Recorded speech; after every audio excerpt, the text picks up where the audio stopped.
হয়ে যেতে পারেন, রোজাদার হয়ে যেতে পারেন, আল্লাহ দিনের পথের একজন সৈনিক হয়ে যেতে পারে। সেজন্য রাসূলুল্লাহ এক চমৎকার দৃষ্টান্ত দিলেন যে ভালো বন্ধু এবং খারাপ বন্ধু দৃষ্টান্ত হলো নাফিকাল কির হামিল মিস্ক, আতর বিক্রেতা আর হাতুড়ে উদানকারী কামারের মতো। যদি তোমার বন্ধু একজন আতর বিক্রেতা, যিনি পারফিউম বিক্রি করে, সে যদি তোমার বন্ধু হয়, তুমি তার কাছে গেলে হয়তো তুমি তার কাছ থেকে কিছু পারফিউম কিনে দিতে পারো। যদি না কিনো, সে তোমার গায়ে কিছু আতর রেখে দিতে পারে। যদি তাও না দেয়, তার সংস্পর্শে যাওয়ার কারণে তুমি একটু সুগন্ধি পেয়ে যেতে পারো। আর তোমার বন্ধু যদি কামার হয়, ওখানে গেলে ছাইয়ের গন্ধ ছাড়া কিছুই পাবা না। ভাগ্য খারাপ থাকলে অঙ্কারের একটা টুকরা তোমার গায়ে লেগে তোমার জামাটা জ্বালায়ও দিতে পারে।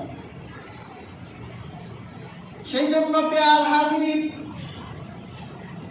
আল্লাহ পাক আমাদের সঙ্গ নির্বাচন করে দিলেন, আল্লাহ পাক আমাদের আদর্শ নির্বাচন করে দিলেন মুহাম্মদ সাল্লাল্লাহু আলাইহি সাল্লামকে।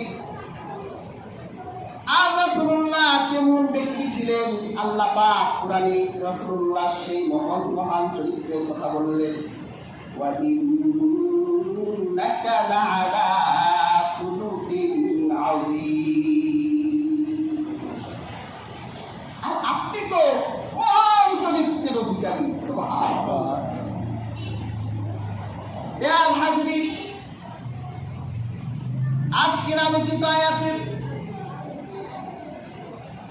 দুটি ব্যাখ্যা হতে পারে তাফসীর জালালাইন নিশ্চিত। যদি সূরা আহজাবের এই আয়াত থেকে আমরা খাস ব্যাখ্যা নিই, তাহলে ব্যাখ্যা হবে আল্লাহর হাবিব মুহাম্মদ সাল্লাল্লাহু আলাইহি ওয়াসাল্লাম তিনি জিহাদের ক্ষেত্রে, যুদ্ধের ময়দানে তিনি আমাদের আদর্শ। এই আয়াতটি সূরা আহজাবের, ইসলামের ইতিহাসে একটা যুদ্ধ হয়েছিল, আহজাবের যুদ্ধ। এটাকে খন্দকের যুদ্ধ বলা হয়। 626 খ্রিস্টাব্দে মক্কার কুরাইশ কাফেরেরা আর ইহুদিরা আর আল্লাহ হাবিবের কিছু এন্টি গোত্র ছিল, সবাই সম্মিলিত হয়ে 10,000 সৈন্যের একটা জোট তারা বাঁধল যে মদিনায় মুহাম্মদ সাল্লাল্লাহু আলাইহি সাল্লাম যে সুন্দর রাষ্ট্র গঠন করেছে, এই সুন্দর রাষ্ট্রকে ভেঙে চুরে পৃথিবীর মানচিত্র থেকে মুছে দিতে হবে। 10,000 তাকে আল্লাহর হাবিব 1 সপ্তাহ আগে জানতে পারলেন কাফিররা আক্রমণ করবে, তারা জোট বেঁধেছে। 1 সপ্তাহ আগে কি প্রস্তুতি নেওয়া যায়, আল্লাহর হাবিব জরুরি মিটিংয়ে বসলেন সাহাবীদেরকে নিয়ে। আল্লাহর হাবিবের একজন পারস্যের সাহাবী ছিলেন হযরত সালমান ফারসি রাদিয়াল্লাহু তাআলা আনহু। তিনি বললেন, হে আল্লাহর রাসূল, আমাদের 3 দিকে পাহাড় আছে, একদিকে খোলা প্রান্ত, শত্রু এই দিক দিয়ে ঢুকবে, তারা পাহাড় টপকে আসবে না, কি করা যায়? হযরত সালমান বললেন, হে আল্লাহর রাসূল, আমরা পরীক্ষা খনন করি, আমরা গর্ত করি। যদি আমরা বড় বড় গর্ত করতে পারি, তাহলে 10,000 কাফির তারা এই গর্ত ডিঙিয়ে আমাদের বিরুদ্ধে যুদ্ধ করতে পারবে না। আল্লাহ হাবিব দেখলেন কৌশলটা খুব সুন্দর। প্রচন্ড শীতকাল তখন আরবে, আর সবচেয়ে বড় সমস্যা হলো তখন গোটা আরবে একটা দুর্ভিক্ষ চলছে। মানুষ এক বেলা খেতে পারলে আরেক বেলা খেতে পায় না। আল্লাহর হাবিব সাহাবীদেরকে একত্রিত করলেন, একজন সাহাবীকে 10 হাত দৈর্ঘ্য এবং 10 হাত গভীর করে, 10 হাত প্রস্থ এবং 10 হাত গভীর করে গর্ত খনন করতে বললেন। সাহাবায়ে কেরাম ক্ষুধার্ত শরীর নিয়ে তারা কাজে নেমে পড়ল। পেয়ার হাজিরিন একটু প্রাপ্ত আবার কাজ করছে, তারা ক্লান্ত হয়ে যাচ্ছে, ক্লান্ত গ্লানি মুসবাব করলে তারা কবিতা পড়তে লাগলেন। হাদিসের কিতাবে এসেছে আল্লাহ হাবিব যখন তাদের কাছে আসলো, সাহাবায়ে কেরাম চিন্তা করলেন হয়তো আল্লাহর হাবিব আমাদের নিয়ে একটু টেনশন করছেন, এই ক্ষুধার্ত শরীর নিয়ে এত কাজ করার পরে কিভাবে আমরা যুদ্ধ করব, আমাদের মনোবল ঠিক থাকে কিনা, আল্লাহর হাবিব হয়তো আমাদের নিয়ে চিন্তা করছেন। আল্লাহর হাবিবের চিন্তাকে দূর করে দিতে হবে, তারা কাজের ফাঁকে ফাঁকে কবিতা পড়ছেন। আল্লাহর হাবিবকে দেখে সাহাবায়ে কেরাম কবিতায় বলছিলেন নাহনুল্লাযীনা বায়াউ মুহাম্মাদান আলাল জিহাদি মা বাকিনা আবাদা। আল্লাহর হাবিবকে বললেন আমরা তো ওই সকল সাহাবী যারা মুহাম্মদ সাল্লাল্লাহু আলাইহি ওয়াসাল্লামের সাথে বায়াত গ্রহণ করেছি, মৃত্যুর আগ পর্যন্ত, জীবন যতদিন পর্যন্ত থাকবে ততদিন পর্যন্ত মুহাম্মাদুর রাসূলুল্লাহর সাথে বায়াত নিলাম। আল্লাহর হাবিব খুশি হয়ে গেলেন। না না, আমার সাহাবারা এখনো ঘাবড়ায় যায় নাই, পেরেশানগ্রস্ত হয় নাই। আল্লাহর হাবিব কিভাবে সাহাবীদেরকে সান্ত্বনা দিলেন, আল্লাহর হাবিব কবিতার মতো গেয়ে উঠলেন, আল্লাহর হাবিব শের বললেন। আল্লাহর হাবিব বললেন আল্লাহুম্মা লা আইশা ইল্লা আইশাল আখিরা ফাকফিরিল আনসার ওয়াল মুহাজিব।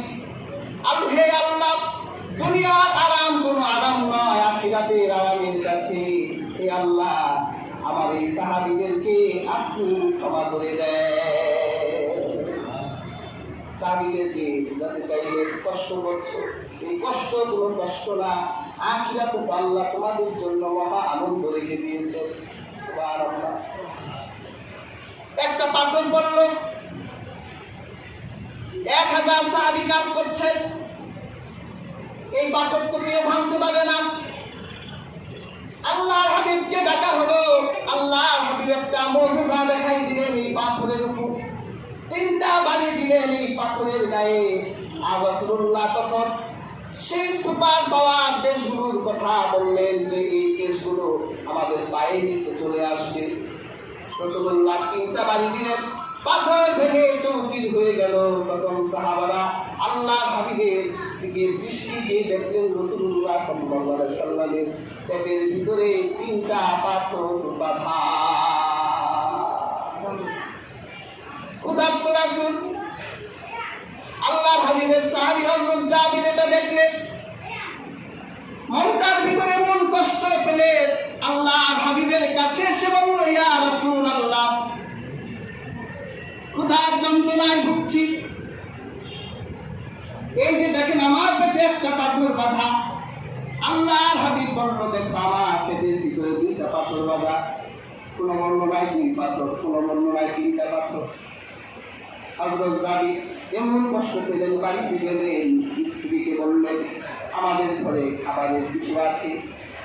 স্ত্রী বলল 1 সা পরিমাণ আটা আছে, আর আমাদের ছোট একটা ছাগলের বাচ্চা আছে।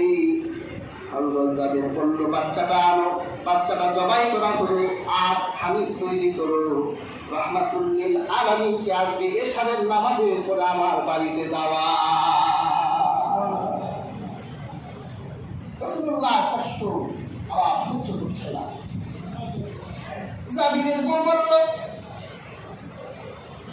আল্লাহর হাবিবের দিকে নাতিও না খাওয়া, আর 2-1 সহ 5-7 জন সাহাবী নিয়ে এশার নামাজের পরে রাসূলুল্লাহকে নিয়ে তাশরিফ আনেন। আমি রুটি বানাই, গোশত রান্না করি। হযরত জাবির আল্লাহর হাবিবকে একা পেয়ে কানের সামনে মুখটা নিয়ে বলল ইয়া রাসূলুল্লাহ, না খাওয়া অবস্থায় আছে, আমরাও না খাওয়া, তবে আমার বাড়িতে খুব ছোট্ট আয়োজন করা হয়েছে, 5-7 জন সাহাবী নিয়ে আপনি আমার বাড়িতে তাশরিফ নেন। তখন আল্লাহ হাবিব বলল হে কাজরত আমার সাহাবায়ে কেরাম, 1000 সাহাবী সেখানে ছিলেন। আল্লাহ হাবিব বলল, তোমরা সুসংবাদ গ্রহণ করো, তোমাদের ভাই হযরত জাবিরের বাসায় রান্না হয়েছে, তোমাদের সবার দাওয়াত। রান্না করে বলে মাশাআল্লাহ বলে, আর আল্লাহ হাবিব 1000 সাহাবীকে দাওয়াত দিয়ে দিলেন। জাবিরের শরীর থেকে ঘাম বের হতে লাগলো এই শীতের ভিতর। আল্লাহ হাবিব করলেন কি? আল্লাহ রাসূল বললেন, জাবির বাড়িতে যাও, তোমার স্ত্রীকে খামির, যে খামির করা হয়েছে রুটি বানাতে না করে খামিরগুলো ঢেকে দাও। আর যেই উনুনের ভিতরে, যেই চুলার ভিতরে তোমরা গোশত বসিয়েছ, ওই ডেকটা বন্ধ করে রাখো, আমি না আসা পর্যন্ত ওখানে হাত দিও না। হযরত জাবির বাড়িতে গেলেন, স্ত্রীকে বলল, স্ত্রী আল্লাহর হাবিব তো 1000 সাহাবীকে দাওয়াত দিয়েছেন, কাজেই যে খামির তৈরি করেছে রুটি বানায়ও না, আর উনুনের ভিতরে যে ডেক আছে ওই ডেককে ওই অবস্থায় রেখে দাও। রাহমাতুল লিল আলামিন আসার পরে তিনি হাত দিলেন। সুবহানাল্লাহ। আল্লাহর হাবিব সাহাবী নিয়ে হযরত জাবিরের বাড়িতে শাম নামাজের পর সাহাবীদের বসাই দিলেন। হযরত জাবিরকে বলল, তোমার স্ত্রীকে সহযোগিতা করার জন্য আরো কয়েকজন নারীকে আনো, আর রুটি বানাতে থাকো, আমি তোমাদের জন্য সেই খামির থেকে আটার টুকরাগুলো দিব। আর তোমাদের স্ত্রীদেরকে বলো রুটি বানাতে শুরু করলো। আল্লাহ হাবিব তার মুড়ের হাত দিয়ে ব্যক্তির ভিতরে হাত, ব্যক্তির ভিতর থেকে গোশত বের করলেন। তারপর একজন করে সাহাবীদেরকে দিতে লাগলেন। আর রাসূলুল্লাহ বলে দিলেন, সমস্ত সাহাবীদেরকে বলে দাও তারা যেন আজকে পেট ভরে খাবার খায়। সুবহানাল্লাহ। 1000 সাহাবী রুটি খেলো, গোশত খেলো। আল্লাহর হাবিব খেলেন। এরপর যখন আল্লাহ রাসূল সাহাবীদেরকে নিয়ে চলে গেলেন, হযরত জাবির বলেন, আমি গোশতের সেই ডেকের ভিতরে দৃষ্টি দিয়ে দেখলাম, যতটুকু গোশত সেই ডেকের ভিতরে ছিল ততটুকুই গোশত আছে। সুবহানাল্লাহ। আর খামিরে যতটুকু আটা ছিল ততটুকু আটা আছে। রাহমাতুল লিল আলামিনের একটা মুজিজা এই খন্দকের প্রান্তরে হযরত জাবিরের ঘরে ঘটে গেল। সুবহানাল্লাহ। শুধু তাই নয়, রাসূলুল্লাহ খন্দকে একদিন বসে আছে, একটা বাচ্চার মা, সাহাবীর স্ত্রী তার বাচ্চাকে কিছু খেজুর দিছে, যে চুপ করে তোমার বাবার কাছে খেজুরগুলো দিবা, দুর্ভিক্ষ চলছে, তোমার বাবা এই কটা খেজুর খেলে হয়তো তার পেট একটু ভরতে পারে, সে রাসূলুল্লাহ কিনে কাজ করতে পারে। বাচ্চাটা খুব নীরবে গোপনে খেজুরগুলো নিয়ে খন্দকের প্রান্ত দিয়ে দিতে যাচ্ছে। রাসূলুল্লাহ দেখে বলল, এদিকে আসো। বাচ্চা গেল, তোমার ফলে কি বলতে চায় না। রাসূলুল্লাহ দেখি, দেখলো খেজুর। আল্লাহর হাবিব সাহাবীদেরকে ডাকলেন, সমস্ত সাহাবারা এদিকে আসো, তোমাদের খেজুরের দাওয়াত। সুবহানাল্লাহ। সব সাহাবারা এলো। রাসূলুল্লাহ সেই খেজুরের শরীর ভিতরে নুনের হাত ঢুকাইয়া এক একজন করে সাহাবীদেরকে 2টা-3টা করে খেজুর দিতে লাগলেন। সুবহানাল্লাহ। এরপরে বাচ্চার হাতে খেজুরের টুকরাটা দিল। বাচ্চা তাকাই দেখে আগে যে কটা খেজুর আছে ওই বেশি আছে। সুবহানাল্লাহ। এটা রাসূলুল্লাহ মুজিজা। আল্লাহ রাসূলুল্লাহকে এমন মুজিজা দিয়েছিলেন। সুবহানাল্লাহ। হাজিরিন, পরীক্ষা খনন করা হলো। 1 সপ্তাহ পরে 10,000 কাফেরকে মুসলমানদের উপর আক্রমণ করার জন্য হাজির। কিন্তু এত বিশাল গর্ত দেখে তারা তো আর ঘাবড়াই গেল, কি করা যায়। 5 সপ্তাহ পর্যন্ত পরীক্ষার অন্য পাশে প্রচন্ড শীত। আল্লাহ পাক 5 সপ্তাহ পর্যন্ত সাহাবায়ে কেরামের মনোবল দেখলেন।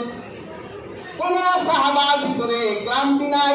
আল্লাহর হাবিবকে সহযোগিতা করার জন্য সাহাবায়ে কেরাম খন্দকের প্রান্তরে বদ্ধপরিকর।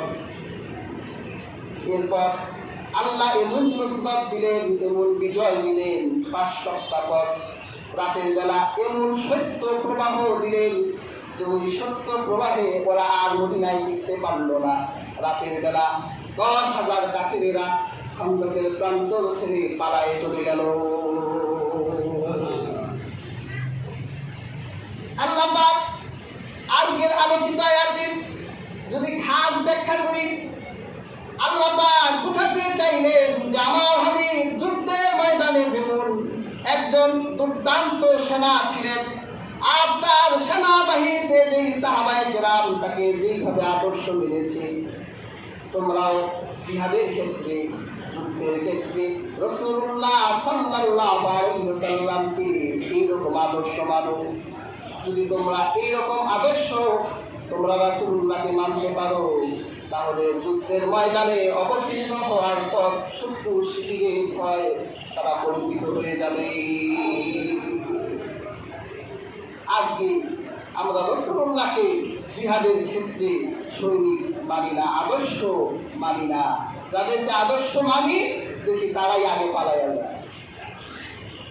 কাজী হাজরি খাস ব্যাখ্যা হলো আজকের আলোচিত আয়াতে যে রাসূল কারীম সাল্লাল্লাহু আলাইহি ওয়াসাল্লাম তিনি জিহাদের ক্ষেত্রে আমাদের আদর্শ। আর যদি আম ব্যাখ্যা করি, তাহলে আমাদের জীবনের প্রত্যেক ক্ষেত্রে রাসূলুল্লাহ আমাদের আদর্শ।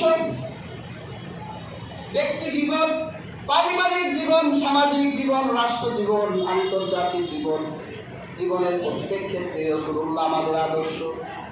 কিন্তু আজকে আমরা কয়টা জীবনে রাসূলুল্লাহকে আমাদের আদর্শ মানি? নামাজের ক্ষেত্রে, রোজার ক্ষেত্রে, হজ যাকাতের ক্ষেত্রে, মানে ইবাদতের ক্ষেত্রে রাসূলুল্লাহ আমাদের আদর্শ, কিন্তু ব্যবসায় রাসূল নাই, চাকরি বাকরিতে রাসূলুল্লাহ নাই, রাজনীতিতে রাসূলুল্লাহ নাই বলে তারা হুজুররা রাজনীতি করে কেন? হুজুররা জাগতিক কাজ করতে আসে কেন? হুজুররা থাকবে পরলৌকিক কাজ নিয়ে, পরকালের কাজ নিয়ে। রাজনীতিকে যে ধর্ম থেকে আলাদা করতে চাও, আমি একটা কথা বলি, তোমার রাজনীতি ততক্ষণ পর্যন্ত নাপাক থাকবে যখন তোমার রাজনীতিকে যতক্ষণ পর্যন্ত ধর্মের সংস্পর্শে না আনবা। হযরত ওমর মানুষ হয়েছে যখন হযরত ওমর ধর্মের সংস্পর্শে এসেছে। এই পৃথিবীর যত ওলি আউলিয়া, ওলি আব্দাল, যত খারাপ মানুষের ইতিহাস দেখবে যে তারা ভালো হয়েছে, সবাই ধর্মের সংস্পর্শে এসে ভালো হয়েছে। তোমার রাজনীতি ভালো হবে কবে? যখন তোমার রাজনীতি ধর্মের সংস্পর্শে আসবে। আর যতদিন পর্যন্ত তুমি ধর্ম আর রাজনীতিকে আলাদা রাখবা, ততদিন পর্যন্ত তোমার এই রাজনীতিতে মানব হত্যার রচনা হবে। মানুষের মূল্য তোমার এই রাজনীতিতে থাকবে না। মানুষকে পাখির মতো গুলি করে হত্যা করবে, কিন্তু তোমার হৃদয় থাকবে না। আজ তুমি যখন এই রাজনীতিকে ধর্মের কাছে নিয়ে সমর্থ করবে যে আমার রাজনীতিকে পবিত্র করে দেয়, তখন তুমি দেখবা মদিনার মতো একটি দেশ গঠন হয়ে গেছে। তুমি দেখবে হযরত আবু বকর, ওমর, ওসমান, আলী, হায়দাররা যেরকম রাজনীতি পৃথিবীতে প্রতিষ্ঠা করে কিয়ামত পর্যন্ত দৃষ্টান্ত রেখে গেছে, তুমি দেখবে এইরকম একটি রাজনীতি পৃথিবীতে আবার চলে এসেছে। হাজিরিন, আজকে ব্যবসায় রাসূলুল্লাহকে আদর্শ মানি না, এই জন্য প্রত্যেক ব্যবসায় সুদ ঢুকে গেছে। এমন অর্থনীতি পৃথিবীতে প্রতিষ্ঠিত হয়েছে, পুঁজিবাদের সংস্পর্শে গিয়ে অর্থনীতি সুদযুক্ত হয়ে গেছে। যেখানে হাত দেন সেখানে ইন্টারেস্ট ছাড়া আর কোনো কথা নাই। যদি ইসলামের কাছে যেতেন, যদি ইসলামী অর্থ ব্যবস্থার কাছে যেতেন, তিনি একটি হালাল অর্থ ব্যবস্থা ইসলাম আপনাকে দিত। আজকে আপনি বিভিন্ন গভর্নমেন্টের জবে যাচ্ছেন, আজকে চাকরি বাকরিতে রাসূলুল্লাহ আদর্শ না থাকার কারণে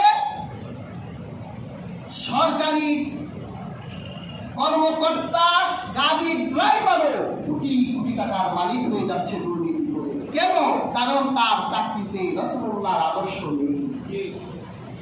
যদি থাকতো তাহলে সে বিশ্বাস করত রাষ্ট্রের একটি পয়সা দুর্নীতি করার অর্থ হলো 16 কোটি মানুষের অর্থকে আত্মসাৎ করা। জীবনের প্রত্যেক ক্ষেত্রে, ব্যক্তিগত জীবনের দিকে তাকান, আপনার চুলে রাসূলুল্লাহর আদর্শ নাই।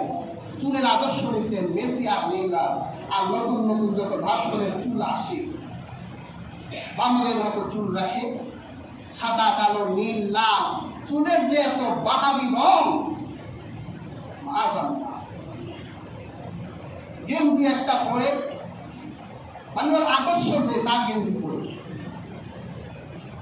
যে ভালোবাসে, কিয়ামতের দিন তখন ভালোবাসার নেতা করে দায়িত্বে আছে জাহান্নামে নিয়ে যাবে।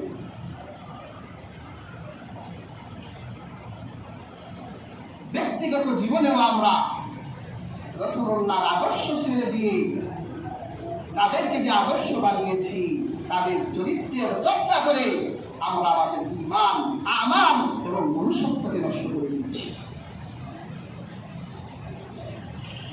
হাজিরিন, আবার নেতা নির্ধারণের ক্ষেত্রেও কিন্তু আমরা এমন আদর্শ গ্রহণ করছি যে নেতা রাতে এক চরিত্র, দিনে আরেক চরিত্র। রাতের বেলা কার নাগিনী, আবার দিনের বেলা ওঝা। মদ্যখানা সবচেয়ে বড় মদ্য, আবার দিনের বেলা টুপি একটা লাগাইয়া একেবারে সুফি সাধক করিয়ে কামে করে যা।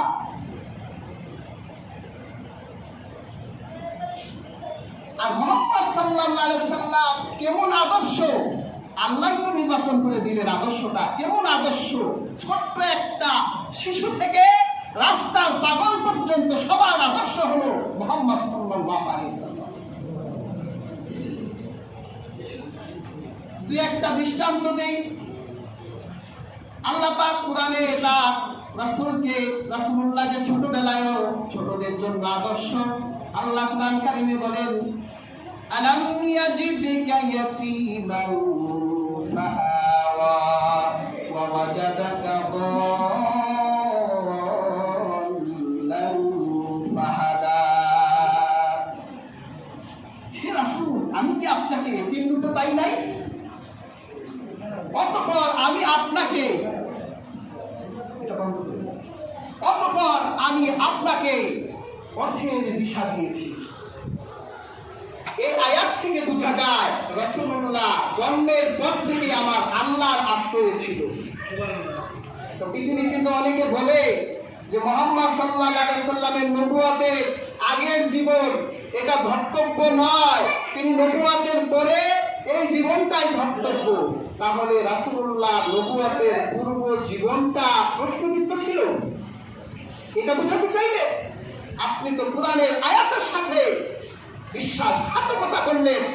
আল্লাহ তো তার রাসূলকে 1000 বছর আগে তার রাসূলের ছোটবেলার কথাটাও বলে দিলেন যে তিনি এতিম ছিলেন, আল্লাহ তাকে আশ্রয় দিলেন। তাহলে রাসূলুল্লাহ কার আশ্রয় ছিলেন ছোটবেলায়? আল্লাহর আশ্রয় ছিল। তাহলে আল্লাহ কি গায়েব হিসেবে দুর্বল? মাআযাল্লাহ, তিনি ছোটবেলায় আল্লাহর আশ্রয় ছিলেন বলেই সেই নাবালক শিশুরত অবস্থায় মুহাম্মদ সাল্লাল্লাহু আলাইহি ওয়াসাল্লামের শরীর থেকে কাপড় খুলে ফেলার কারণে রাসূলুল্লাহ লজ্জায় অজ্ঞান হয়ে গিয়েছিলেন। সুবহানাল্লাহ। একটা শিশুর আদর্শ রাসূলুল্লাহ। এই জন্যই তো রাস্তায় হাঁটলে বের হলে শিশুরা রাসূলুল্লাহকে দেখলে সবাই দৌড়ে রাসূলুল্লাহর কাছে চলে আসতো। শিশুকালের সবচেয়ে প্রিয় হলো খেলাধুলা করা। বাপ মায় চকলেট ডাক দিলেও বাচ্চারা খেলার মাঠ থেকে উঠাইতে পারে না, আর রাসূলুল্লাহকে দেখলে এমনি বাচ্চারা খেলার মাঠ থেকে দৌড়ে রাসূলুল্লাহ চারিদিকে বসে পড়ত। সুবহানাল্লাহ। রাসূলুল্লাহর ঘরে একটা শিশু ছিলেন হযরত আনাস। রাসূলুল্লাহ 10 বছরের খাদিম ছিলেন। রাসূলুল্লাহ কোনো এক কাজে হযরত আনাসকে বাজারে পাঠালেন, যাও সওদা করে আসো। হযরত আনাস তিনি বাজারের দিকে যাচ্ছে, হঠাৎ করে দেখে যে মাঠে তার দোস্তরা খেলাধুলা করছে। ছোট বাচ্চা চিন্তা করলো একটু খেলে দিলে তারপরে বাজারটা করে রাসূলুল্লাহর কাছে যায়। খেলার মাঠে হযরত আনাস ঘন্টার পর ঘন্টা খেলছে, এইদিকে রাসূলুল্লাহ আনাসের অপেক্ষায়। আল্লাহর হাবিব চিন্তা করলেন আনাসের কি হলো, এত দীর্ঘ সময় তো লাগার কথা নয়। আল্লাহর হাবিব হযরত আনাসকে খোঁজার জন্য বের হলেন। যখন বাজারের দিকে রওনা হলেন, আল্লাহর হাবিব দেখলেন একটা মাঠে বাচ্চারা খেলাধুলা করছে, অনেক দর্শকরা দাঁড়িয়ে আছে। আল্লাহ হাবিব তাকাই দেখলেন বাচ্চাদের ভিতর হযরত আনাস। আপনি থাকলে করতেন নাকি? কথাতে একটা দিতেন, বেটা তোর অপেক্ষায় বসে আছি, খেলাধুলা করছি, আর আস্তর 12টা বাজাই দিলেন। আর রাসূলুল্লাহ দর্শকদের কাতারে গিয়ে দাঁড়িয়ে হযরত আনাসের খেলা দেখছে। হঠাৎ করে আনাসের চোখটা রাসূলুল্লাহ দিকে। আনাস চিন্তা করলো, হায় হায় করলামটা কি? আমার বাজারে যাওয়ার কথা, ঘন্টার পর ঘন্টা খেলছি, রাসূলুল্লাহ তো তাকিয়ে আছে। হযরত আনাস একটু ভয়ে ভয়ে এখন মাঠের মধ্য থেকে খুব বিনয়ের সাথে বের হয়ে যাচ্ছে। রাসূলুল্লাহ হাতে ইশারা দিয়ে হযরত আনাসকে বলল, খেলো, খেলতে থাকো আনাস, তোমার আশা রাখবে না। সুবহানাল্লাহ। দেখছেন শিশুর সাথে রাসূলুল্লাহ চরিত্র কেমন? একটা শিশুর আদর্শ রাহমাতুল্লিল আলামিন। যৌবনের হাওয়া রাসূল যৌবন প্রাপ্ত হলেন, যৌবনের বদ হাওয়া রাসূলুল্লাহকে নোয়াতে পারে নাই। আমরা তো একটু যৌবনগ্রস্ত হলে রাস্তায় কোন সুন্দরী মেয়ে কোথায় বসে থাকি এই চিন্তা করি। কলেজের গেটে, স্কুলের গেটে, রাস্তার কর্নারে দাঁড়ায় থাকি, সুন্দরী মেয়ে দেখলে শিশু বাজাই, আবার গান গাই। নেশা লাগিল রে বাঁকা দুই নয়নে, নেশা লাগিল রে, আসল রাজা প্যারে পেলে মজিল রে, নেশা লাগিল রে বাঁকা দুই নয়নে, নেশা লাগিল রে। ওরা এখন এই গান গায় না, আধুনিক গান আছে তো ওইটাই গায়। এটা আগের দিনের মুরব্বীরা এইভাবে নিয়ে পড়াই করে। আর রাসূলুল্লাহ যৌবন প্রাপ্ত হলে সুন্দর রাসূল ছিলেন, বিবাহের ঘোষণা দিলে হাজার নারী তো রাসূলুল্লাহ পায়ের সামনে বসে থাকত। এর একটা প্রমাণ আছে, রাসূলুল্লাহ যখন 40 বছর পূর্ণ হলো, হযরতে মা খাদিজা দেখলেন যে রাসূলুল্লাহ ঘরে বেশি আসে না, খাদিজার সাথে বেশি কথা বলে না। খাদিজা চিন্তা করলো, তাহলে আমি কি রাসূলুল্লাহর সামনে আমার নিজেকে উপস্থাপন করতে পারছি না? আমার বয়স তো হয়ে গেছে। একদিন নীরব নিভৃতে রাহমাতুল্লিল আলামিনের কাছে গিয়ে বললেন, হে আল্লাহর রাসূল, আমি যদি আপনাকে সন্তুষ্ট করতে না পারি তাহলে আপনি আমাকে বলুন, আমি আরবের সবচেয়ে সুন্দর নারীকে আপনার পায়ের নিচে নজরানা করতে। তখন রাসূলুল্লাহ বলছেন, না, এই জন্য আমার মন খারাপ নয়, এই জন্য আমি ব্যথিত নয়, আমার মন তো এই জন্য খারাপ, এই আরবের মানুষের এই অশালীন কর্মকাণ্ড দেখলে, যেখানে নারীর মর্যাদা নেই, যেখানে সব কিছুতেই অবিচার, এগুলো দেখি আমার মন এখন ক্লান্ত হয়ে যায়। যৌবনের বদ হাওয়া রাসূলুল্লাহকে নোয়াতে পারে না। একটা রাস্তার পাগল পর্যন্ত রাসূলুল্লাহকে ভালোবাসত। একটা বর্ণনা এসছে, রাসূলুল্লাহ একদিন সাহাবীদেরকে নিয়ে মজলিস কায়েম করেছে। একটা পাগল মহিলা রাসূলুল্লাহর কাছে এসে বলছে, এই মুহাম্মদ, আবু, তোমার সাথে আমার গুরুত্বপূর্ণ কথা আছে। কিন্তু রাসূলুল্লাহ তো তখন মজলিসে খুব গুরুত্বপূর্ণ কথা বলছে। তখন রাসূলুল্লাহ সেই পাগল নারীকে বললেন যে, আচ্ছা, তোমার সাথে আমি তোমার গুরুত্বপূর্ণ কথাটা শুনবো, তবে সত্য হলো তুমি মদিনার এই বাজারের গলিগলিতে গিয়ে পালাও, আমি তোমাকে খুঁজবো, তারপর তোমার মনের কথাটা শুনবো। রাসূলুল্লাহ কৌশল করলো যে ও পালাইতে থাকো, আর মজলিসে আমার গুরুত্বপূর্ণ কথাটা আমি বলে দেব। রাসূলুল্লাহ মজলিস সমাপ্ত করে পাগল নারীকে খোঁজার জন্য বের হয়ে গেলেন। মদিনার এক বাজারে পাগল, সেই পাগলিনী খুব নীরব নিভৃতে পালায় আছে। রাসূলুল্লাহ তাকে গিয়ে বলল, কি রে, তোমাকে তো আমি খুঁজে পেয়ে গেলাম। ওই পাগল মহিলাকে খুব খুশি হলো, রাসূলুল্লাহর পাশে বসে মনের কথাগুলো রাসূলুল্লাহর কাছে বলল, রাসূলুল্লাহ শুনলেন, সমাধান করে দিলেন। সুবহানাল্লাহ। তাহলে আপনি দেখেন আল্লাহ নির্বাচিত করে দিলেন একটা আদর্শ আমাদের জন্য, যে আদর্শ এমন এক আদর্শ, একটা শিশু, একটা পাগল, একটা বৃদ্ধা, একটা যুবক, একটা কিশোর, একটা বালক, সবার আদর্শ। সুবহানাল্লাহ। আজকে সে আদর্শ ছেড়ে আমরা কোন মতবাদ, কোন আদর্শের পিছনে ঘুরছি, একটু চিন্তা করে দেখেন তো। সেই রাসূলের আদর্শচ্যুত হওয়ার কারণে, সেই রাসূলুল্লাহকে আজকে না চিনার কারণে রাসূলুল্লাহর শানে কত বিয়াদবি করছি, একটু চিন্তা করেন তো। এই যে রবিউল আউয়াল গেল, রাসূলুল্লাহর আশিকের অভাব তো নাই দুনিয়ায়। কত আশিক যে কত ভাবে রাসূলুল্লাহর ভালোবাসা প্রকাশ করে চিন্তা করা যায় না। আর আশিকের ইশকের কোনো দলিল লাগে না রে বাবা। এক ধরনের আশিকরা রাস্তায় নেমে রাসূলুল্লাহর শানে তিনি পৃথিবীতে এসেছেন, তারা একটু মিছিল করে রাসূলুল্লাহর শুভ জন্মদিন পালন করে। তারা এই আশিকদেরও তো পিছনে ছুরি বসানোর লোকের অভাব নেই। মিছিলে রাসূলুল্লাহ শোভাযাত্রায় আনন্দে যারা বের হয়েছিল, এইরকম মিছিলেও দেখলাম কিছু সন্ত্রাসীরা, এদেরকে সন্ত্রাস ছাড়া কিছু বলা যায় না, রাসূলুল্লাহর আশিকের ইশকের ভিতরে তারা ছুরি বসাই দিল, মানুষ হত্যা করলো আশিকে রাসূলদেরকে। এর বিচার কি কিয়ামতের দিন হবে না? একটা মানুষ জঘন্য অপরাধ করলেও তাকে হত্যা করা যায় না। সেখানে তোমাদের ভাষায় লোকটা অপরাধী, ঠিক আছে অপরাধী, তাই বলে তাকে হত্যা করতে হবে? এরাই, এই জাতীয় লোকরাই এই উপমহাদেশের মুসলমানদের ঐক্য চায় না। বিগত সরকারের সময়ে বাংলাদেশের সব ধারণার আলেমরা একত্রিত হয়ে গিয়েছিল। এই রবিউল আউয়ালে এরা সেই ঐক্যকে নষ্ট করে দিল। আলেম ওলামারা একত্রিত হলে এদেশের ইসলাম, মুসলমান সঠিকভাবে দ্বীন ও ইসলামকে জানতে ও মানতে পারবে। এখানেও দেখবেন এই জাতীয় লোকরাও সে আব্দুল ওয়াহাব মসজিদের পয়সা খাওয়ালো। এই জাতীয় লোকরা এদেশের ইসলাম এবং মুসলমানকে প্রশ্নবিদ্ধ করতে চায়। কাজেই হাজরিন, আমরা ঐক্য চাই। সবাই আমাদের এই দেশ সবাই অর্জন করার পিছনে, স্বাধীনতা অর্জনের পিছনে দেশে সবার অবদান আছে। আমরা কেউ কাউকে ছোট করব না, কেউ কাউকে হ্যাঁ প্রতিপন্ন করব না। এদেশ যেমন আওয়ামী লীগের, এদেশ যেমন বিএনপি জামাতের, এদেশ যেমন সুন্নি ওয়াহাবি খারিজি যত মতবাদ আছে, এই দেশ সবার। কিন্তু এদেশে আল্লাহ দ্বীন প্রতিষ্ঠার ক্ষেত্রে যারা আল্লাহ ও রাসূলের আনুগত্য চক্ষু বন্ধ করে করবে, আমরা তাদের ইসলামকে মানতে চাই এবং জানতে চাই।